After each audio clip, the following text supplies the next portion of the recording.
This is the Worldly Wellbeing podcast. I'm Holly. And I'm Luke. Through the conversations we're having on this podcast, we're seeking to connect with what worldly wellbeing means. And by listening today, you're joining the conversation. Today, we're speaking to Kanav Sahgal, who is joining us from Kolkata in India. He is a master's student and also an LGBTQ activist. We're really excited to talk to him today, so let's get stuck into the conversation. Good morning, Kanav. Hi, good morning. Hi, Kanav. How are you doing? I'm doing okay, getting along. I can imagine. So, Kanav, why don't you say hello and who you are and where you're from? I'm sure our listeners would love to know a little bit about you. So, my name is Kanav. I'm from Kolkata, which is a city in India. I'm currently pursuing my master's degree from Azim Premji University in Bangalore, and I'm pursuing my master's in development studies. I'll be graduating in a few months. I'll be looking for a job soon. But otherwise, I'm also associated with an LGBTQ collective in New Delhi. It's called Harmless Hugs. And I'm really passionate about LGBTQ rights. And this is something that I'm not only interested in academically, but also professionally. So this is kind of where I'm at right now in my career and life. Brilliant. Before we get on to talk about that, which would be really great, I think it would be a bit strange for us not to quickly mention the situation that you're all dealing, or should I say suffering with, in India at the moment. Do you want to just briefly tell us how things are at the moment in India? Right. So the situation that we're dealing with is the second coronavirus wave, and it's really bad. There have been lots and lots of deaths and even more. It was something that happened a few weeks ago. None of us were expecting the second coronavirus wave to hit us this way. All of us are in lockdown. And what's happened in India is that there aren't enough oxygen. There isn't enough oxygen. There aren't enough hospital beds. There aren't enough medical supplies. And the medical infrastructure right now is overrun. So you have a situation where you have too many people who are sick with COVID who need medical care, and you don't have enough. You don't have the medical infrastructure to assist these people. So the situation is really bad. So what all of us are doing is we're staying at home. We're staying safe. We're trying to maintain all of the COVID precautions that we can, and hoping that the situation gets better soon. Yeah, I mean, we've been following on the news here in the UK, and I'm sure around the world as well. And it's come as a real shock to many who have been reading and following and seeing some of the pictures that have been coming from India. It has been a real shock to see the kind of sudden spike, particularly when initially it seemed that India had been handling the crisis relatively well in comparison to a lot of other countries with very dense populations. I think it has come as a bit of a global shock. And I'm wondering if you could just a little bit talk about how it feels there right now. How has it impacted you and your family and your friends? You were telling us earlier that you've had to move back to be closer to family. So just wondering, could you just share a little bit about how it feels and how you've been impacted? It feels terrible, and I'm really scared for my life and the life of my friends and family. A very close family member of mine was hospitalized very recently, as both of you know. And finding him a hospital bed was very difficult. I got a call at 9 o'clock at night. And this was a call I received from my cousins in New Delhi. And New Delhi is the worst hit right now. They told me that he's sick and he needs a hospital bed and he needs to go there now. And so from 9 to 9:30, my mom and I were making calls trying to find him a hospital bed. And we luckily got one.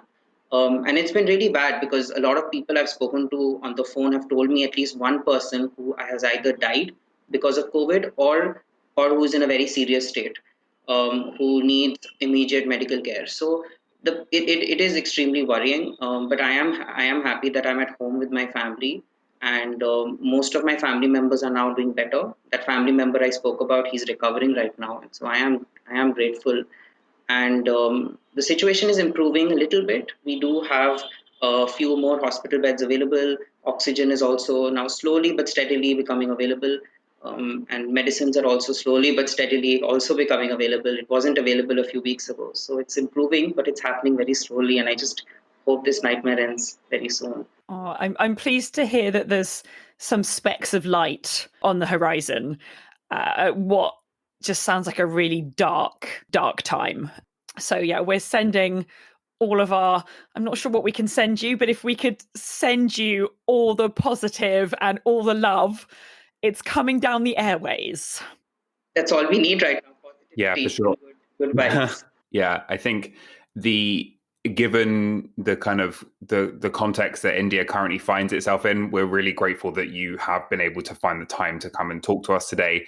And like Holly said, we just wanted to kind of mention that because our listeners will be hearing this sort of almost concurrently to when we're recording it. So it's just really important that people, I think, hear what's going on and understand that the impact that this is having on the day-to-day lives of people on the other side of the planet for us.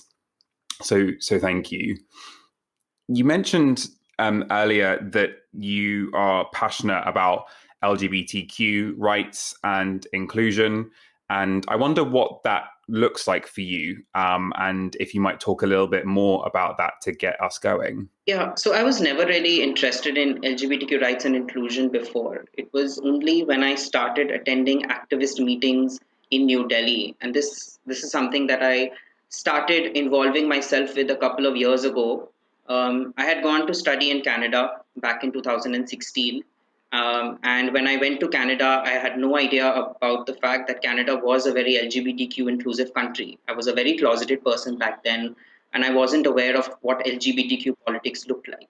It was only when I came back to India and I moved to New Delhi and started working there and living by myself that I started connecting with other LGBTQ activists and attending LGBTQ meetings where I understood how the politics of LGBTQ issues and rights unfolded in India. And at that time, homosexuality was still a crime. And I was very surprised when I found out that. I had no idea that it was a crime to be gay in India. And that angered me. It made me, it shocked, it surprised me, it angered me. There were many emotions. But I was also very proud of the activists who worked very hard to try to change that law. And the law did change 1 or 2 years later. As of now, as of 2021, I look at LGBTQ rights and inclusion as an important issue for the country. I think in our country, we don't talk very openly about gender and sexuality anyway. And even within the sector that I'm in, the development sector, I found it very difficult to have those conversations with my classmates and even my professors sometimes, and try to bring those conversations into the classroom. It's been a struggle, and I think it's an issue that I'm passionate about because it's about my rights. It's about the rights of people who I care about, and I think it will also help a lot of other people, a lot of other Indians who have not been able to come to terms with their sexuality. So for me, it's extremely important.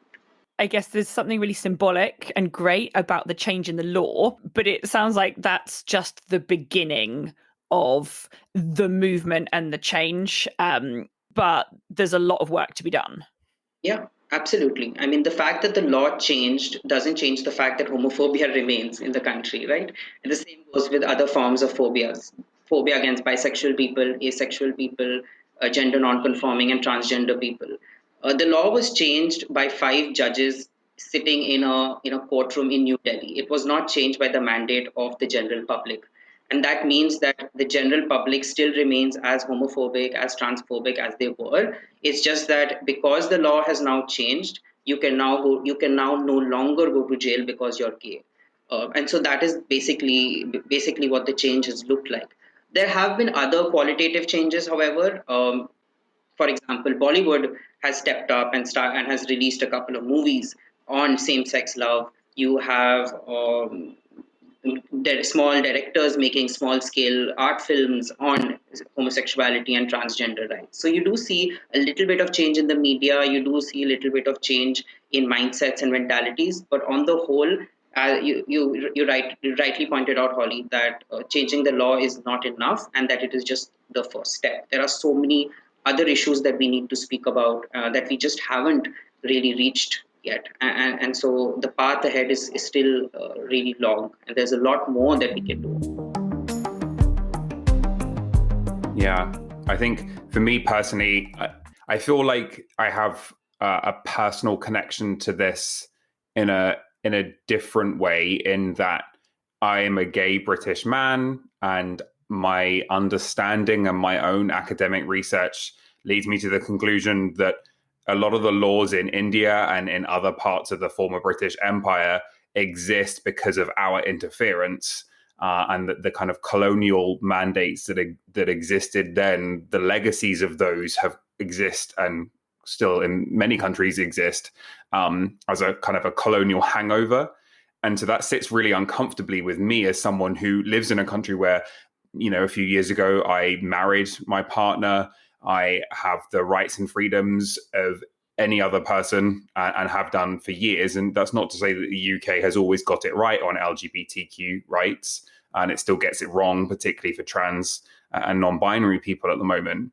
But there is almost a kind of a sense of hereditary guilt sitting there with me, particularly when I then go and travel to India as a tourist, and have done many times. My husband and I had a great honeymoon traveling around India, and we've been several times together as a couple, acknowledging that actually the rights and freedoms that I have were taken away from people.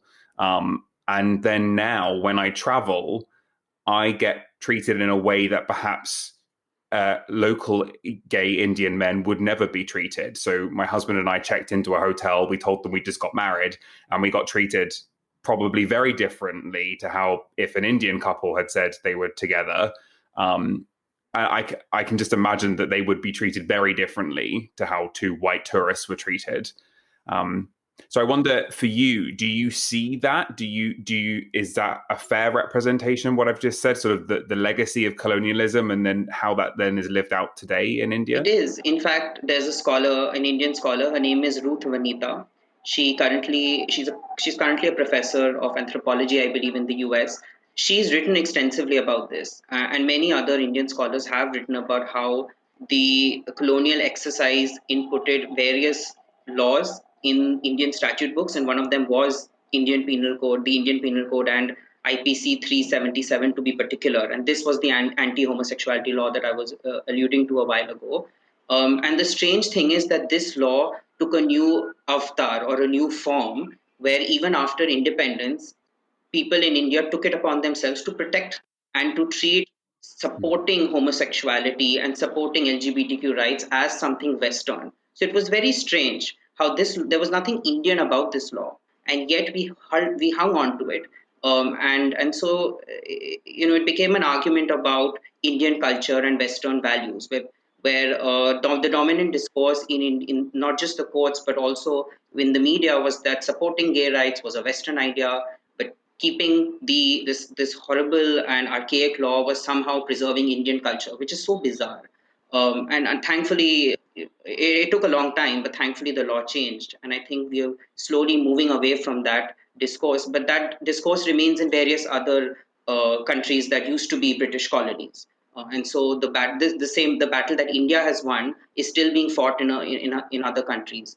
But I think as far as the part that you refer to with respect to your visit in India, and the differential treatment that possibly two white gay men would receive versus Indian gay men, I think that's a fair representation.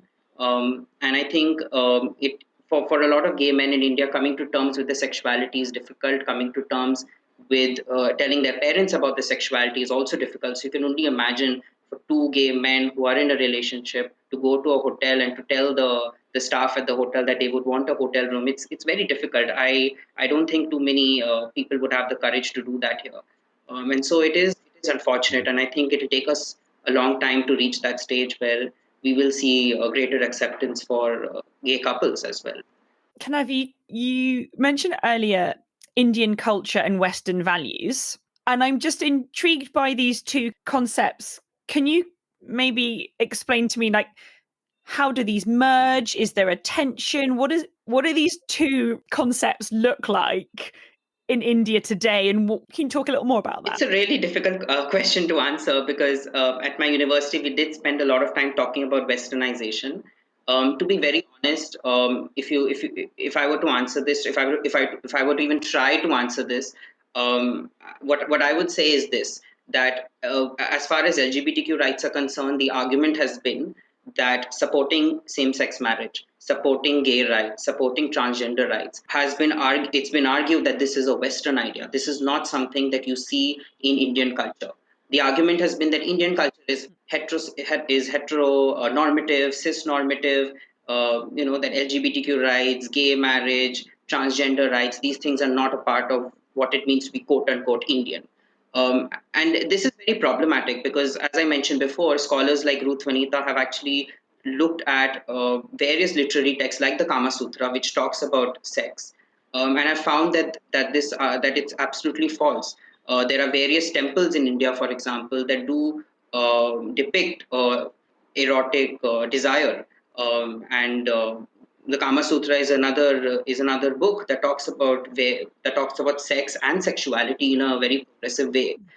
So it is interesting, and it is very disappointing rather how over the years in India the conversations about sex and sexuality became so taboo. It became something that you could not talk about, and it became very cis-normative, heteronormative, and completely erased LGBTQ identities to the point where speaking about LGBTQ rights became unacceptable, and it became something alien to Indian culture. And so this is what a lot of LGBTQ activists have now started to say, which is basically reclaim their space and to say that I am an Indian and I am gay. I am an Indian, I am transgender. I am an Indian and I am bisexual. This is who I am, and there's nothing Western about me.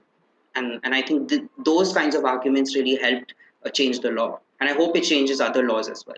It sounds like there's real power in those words that you just used. I could feel that there was a power in that.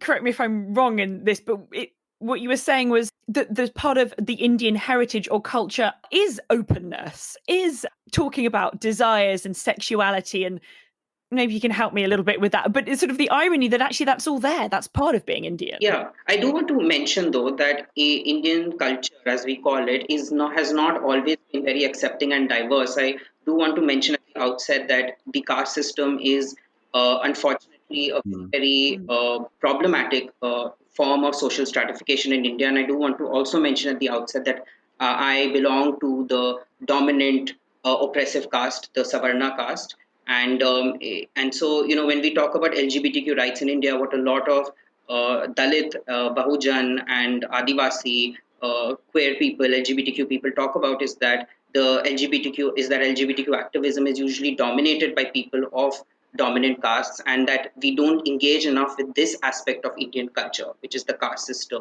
But otherwise, what various scholars have said is that it was probably the colonial effect, because when we were colonized by the British, what happened was it was Victorian morality, it was the Victorian values that were imported into India, and that for some reason hung on. And so marriage being seen as something between a man and a woman, masculinity being defined in a certain way, femininity being defined in a certain way, seemed to be something that a lot of us hung on to, and we still hold on to that. And not just in India, but I think in even today in parts of the Western world, there are certain parts in America, for example, I know typically red states where people still cling on to these very, very outdated, patriarchal, heteronormative, cisnormative ideologies. So it's very, very hard to challenge these subjectivities, and we hold on to them even today. So I think there is a lot going on here. I think religion also has to play a role in this. Challenging religious orthodoxy is also difficult. And of course, the media. The media has been very, very unfair to LGBTQ people in India.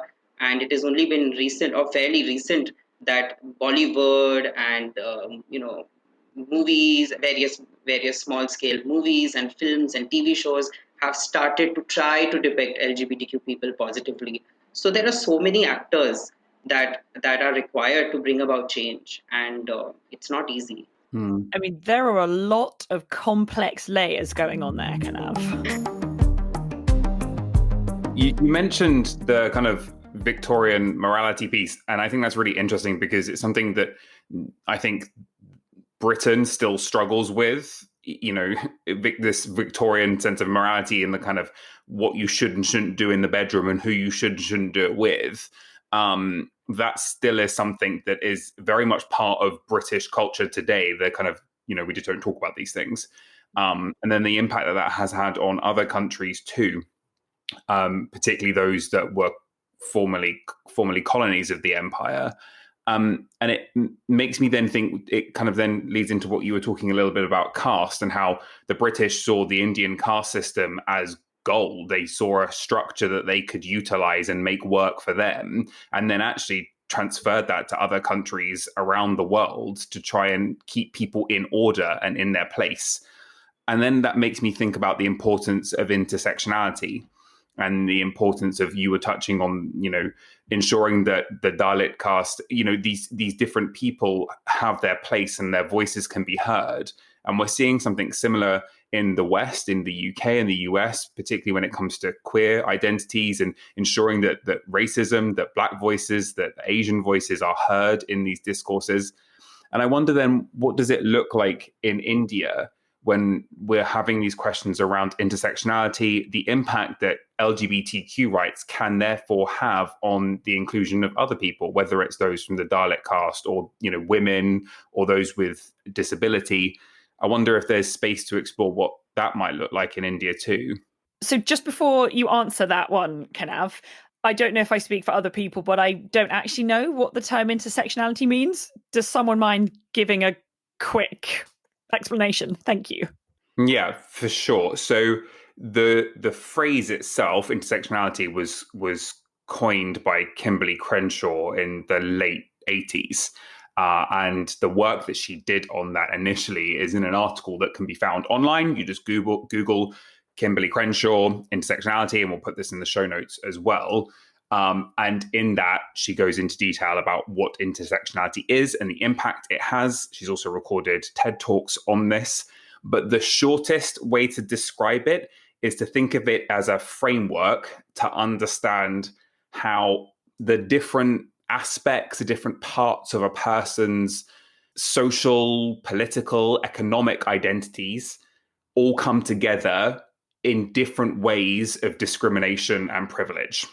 Sounds like something that probably both myself and maybe other people, sorry if it's just me, everyone, needs to go and have a look at. So I'll get Luke to send me, and we'll pop in the show notes a reference to that to go and have a look. Absolutely. So Kanav, feel free, dive in.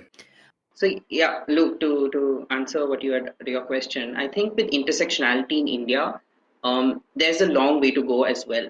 Because once again, as I mentioned before, it has been the quote-unquote Savarna dominant caste LGBTQ activists who seem to dominate LGBTQ spaces. But what I do remember listening to when I attended the LGBTQ activist meets way back in 2016 and 17 was that conversations about intersectionality happened even then. And I remember listening to Muslim LGBTQ people, for example, talking about their faith and what it meant to live in India, being Muslim and being queer, and how that impacted their life. I also remember listening into conversations about accessibility for people with disability. So if you look at the Pride Parade, for example, it's very difficult for a person who's on a wheelchair to attend a Pride Parade because it's a walk, essentially. So how do people who are disabled attend a Pride Parade? So we've had these conversations when it comes to Pride, for example. But I think when it comes to acceptance, when it comes to actual rights, there is still a long way to go. There has also been resistance within the LGBTQ movement, and I'm writing a paper about this actually for my university, where you have assertions from, for example, the Dalit LGBTQ activists who say that we want you to talk about caste and we want you to talk about LGBTQ rights, and we want you to talk about how do we make the space equitable and fair for all. But there is resistance.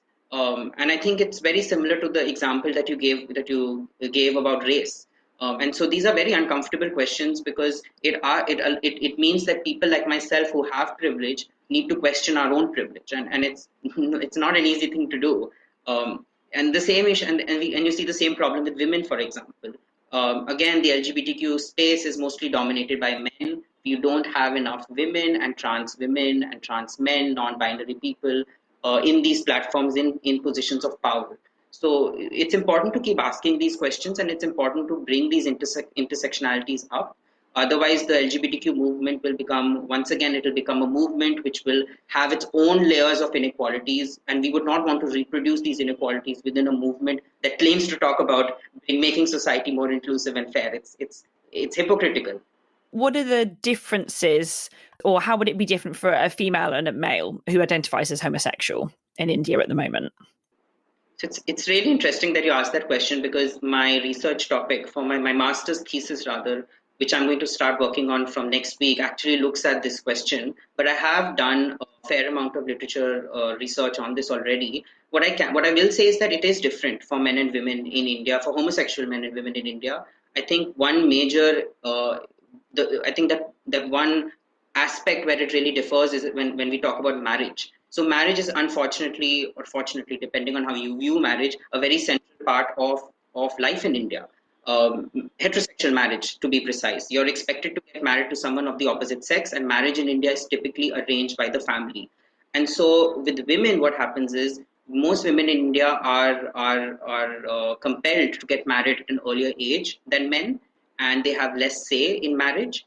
And so it becomes very difficult if you are a lesbian woman who has to negotiate her sexuality as a lesbian woman, as a lesbian individual, and also as an Indian woman. Whereas as a gay man, for example, you might have a little bit more freedom. You might be able to delay your prospect of marriage, for example, and you will enjoy those privileges that comes from being a man. And a lot of gay men who I've met are closeted. Most of them are closeted, and they tell me that, either we will not marry, or we will delay our marriage, or we will get married to a woman and lead a double life. But I reckon it's not so easy with women. It's much harder. So I think it's harder. It's probably harder for women. And yeah, I think this is an important conversation to have, and I think this is where intersectionality really plays in. Because I suppose presumably it's age as much as anything which makes this more difficult. If I could add, I would say it's not just age, it's also your economic status and your caste status and various other factors. So I think if you belong to come from a family that is higher up in the socioeconomic ladder, you might have the ability to come out to your family and tell them that perhaps you're lesbian or that you're bisexual, and so you might be given a pass, so to speak, and not be forced to marry. But I think for people who are at the lower rungs of the socioeconomic ladder, it gets harder. And I think what's also hard is accepting your own sexuality, and that is where the real struggle lies, because it's very hard to find role models. And if you are gay, or if you're lesbian, or if you're bisexual, or whatever it is, who do you talk to? Where do you go for help? Thankfully, the internet has emerged as a space where you can explore your sexuality. You have a lot of Facebook groups, you have a lot of WhatsApp groups, Instagram pages, Twitter groups. So there's a lot happening on social media. But once again, who has access to social media and who doesn't is a very important question to ask. And entering these spaces is also not easy. I remember it took me around a year to join my first LGBTQ Facebook group, and it was absolutely by luck. I happened to meet a stranger, and he happened to introduce me to this Facebook group. And if I hadn't met him, I probably would have never joined that group, and I wouldn't have made all the friends I made. So it's really strange. I would say it's very strange, and luck, and of course your social location really impacts the trajectory of your experience.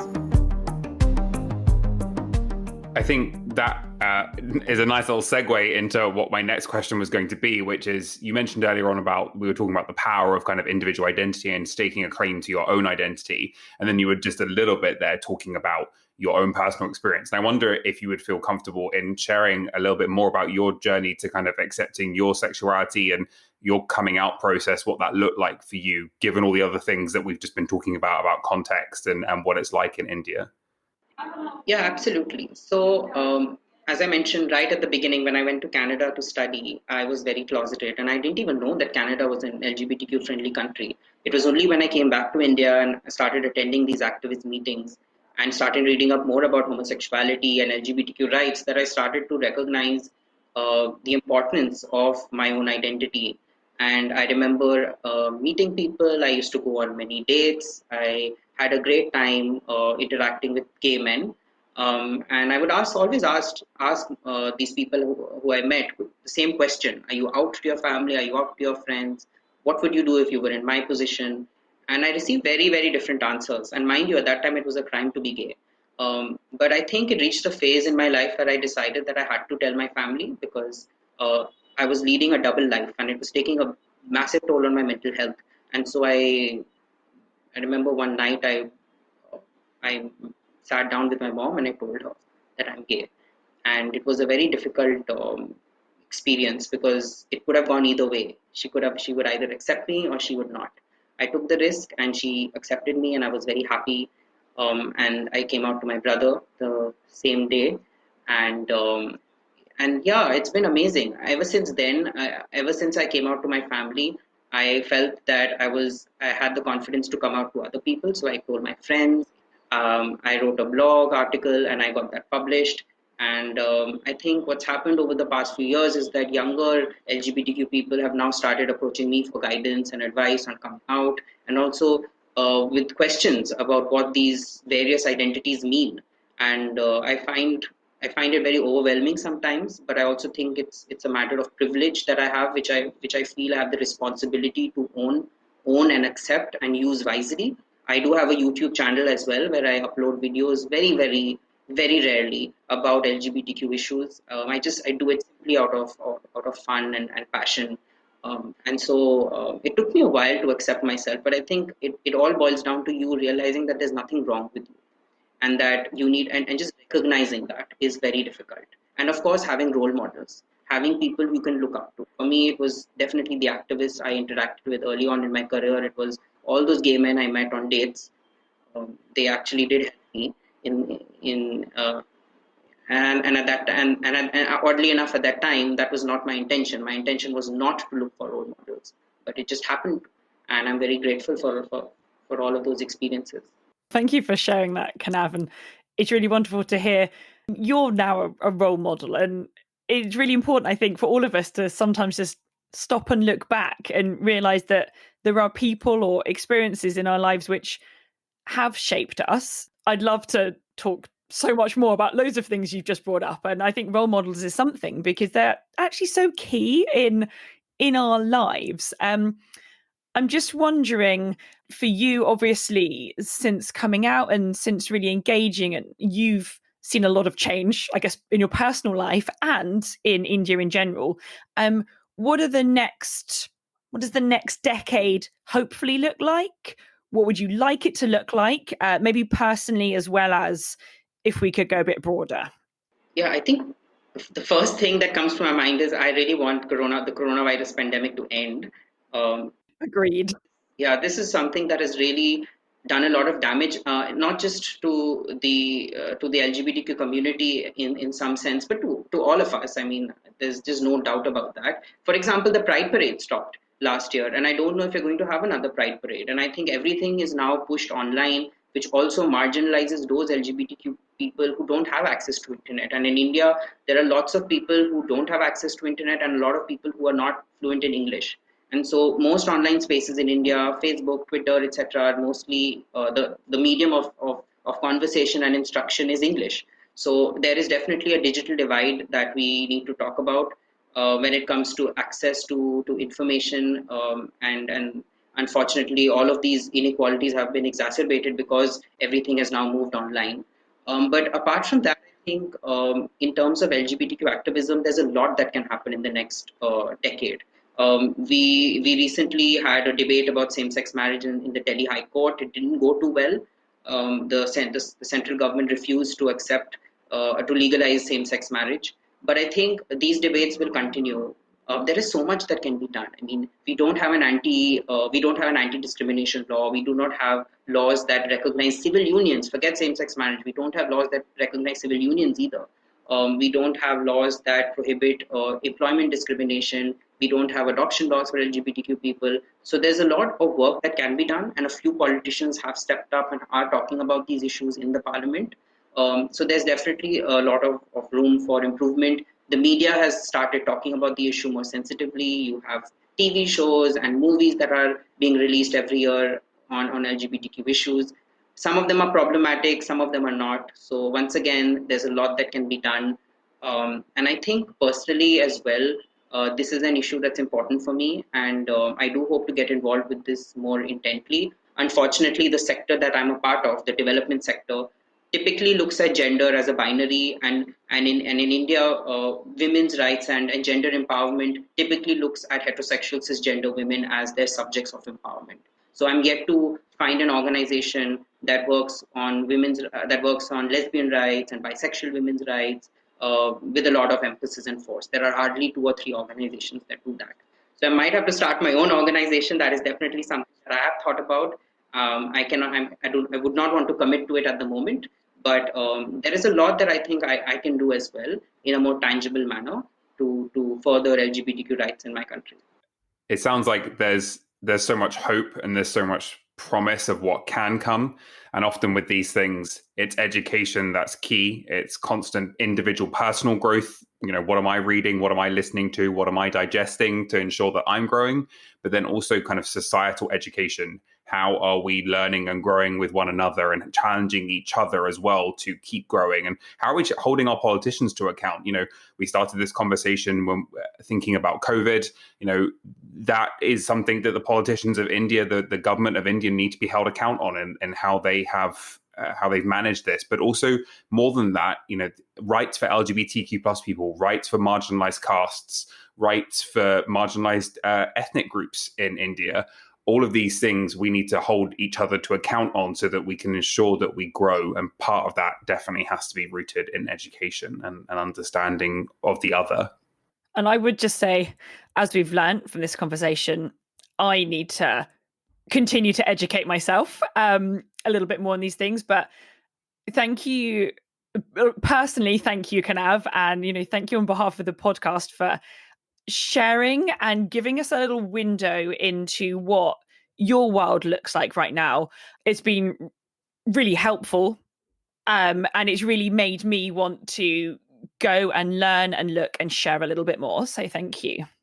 You're very welcome. Thank you so much, Kanav. It's been really wonderful to talk to you today. Thank you so much for having me. I really appreciate it. It's amazing. So sincere thanks to Kanav for joining us today, particularly with everything that's going on in India at the moment. We were really grateful to be able to find the time to talk to him. And for me, it's really encouraging and inspiring in particular to speak with LGBTQ plus activists around the world, talking about their experiences and what needs to happen next. I mean, honestly, there was a lot, just so much so many avenues that I would have loved to chat to Kanav some more. I just think having these kind of conversations where we hear from a real person to hear their story, for me, there's something really powerful in that. So I'm really grateful to Kanav for joining us and for giving me some homework to do. Yeah, absolutely. So as we mentioned, we will be putting a few things into the show notes, talking particularly around intersectionality, but also Kanav mentioned some organizations and different things that are happening in India. So we'll be sure to link to those in the notes as well. We have now officially coined the term show notes for the show notes. They are now show notes. We haven't concluded if that's the official word, but I think we're rolling with it now. I'm fairly certain I stole it from someone, but I just can't remember who. So shotgun. Yeah, show notes. And so, of course, as ever, we do have a little reminder for you. Like, share, subscribe, review. Thank you very much. And we will see you, or rather you will hear us again next week for another episode of the Worldly Wellbeing podcast. Namaste. Namaste.